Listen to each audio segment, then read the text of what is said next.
কি জানি অন্যরা বিয়ে বাড়িতে গিয়ে খাওয়ার টেবিলের সামনে বসে এত সুন্দর করে খাবার ভিডিও করতে পারে। তো আমিও চেয়েছিলাম এরকমই একটা ভিডিও হোক, সেটারই চেষ্টা করেছি। জানি না কতটুকু ঠিকঠাক হয়েছে, সেটা তোমরাই কমেন্ট করে বলো।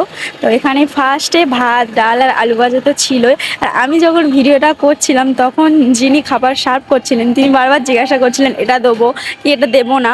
আর আমি এদিকে ভিডিওর দিকে এতটাই আমার কনসেপ্ট ছিল যে আমি ওনার সাথে কোনো কথা বলার না কারণে উনি দিয়েই যাচ্ছিল আর আমি সেগুলো ক্লিপগুলো তুলেই যাচ্ছিলাম। তো এইসব কারণে ঠিকঠাক ক্যামেরাটা ঠিক অ্যাঙ্গেল থেকে ধরা হয়নি জানি, তবে চেষ্টা করেছি, জানি না কতটুকু ঠিকঠাক হয়েছে। আর এখানে বলে দিই, বিয়েটা ছিল আমার একমাত্র প্রিয় বান্ধবীর দাদার বিয়ে। আর এখানে আমার বান্ধবী সাজগোজের বাহার দেখে তোমরাও ফিদা হয়ে যাবে না, মানে মজা করছিলাম। তো ভিডিওটা কেমন লাগলো অবশ্যই বলো কিন্তু। আর শেষে আইসক্রিম খেয়েছিলাম, যেটা তোমাদের আমি দেবই না। আজকের মতো টাটা, দেখা হচ্ছে পরের একটা ভিডিওতে। আর সবাই এইভাবে আমার পাশে থেকো আর ভিডিওগুলো সবসময় দেখতে থাকো, আর লাইক কমেন্ট শেয়ার করতে অবশ্যই ভুলো না।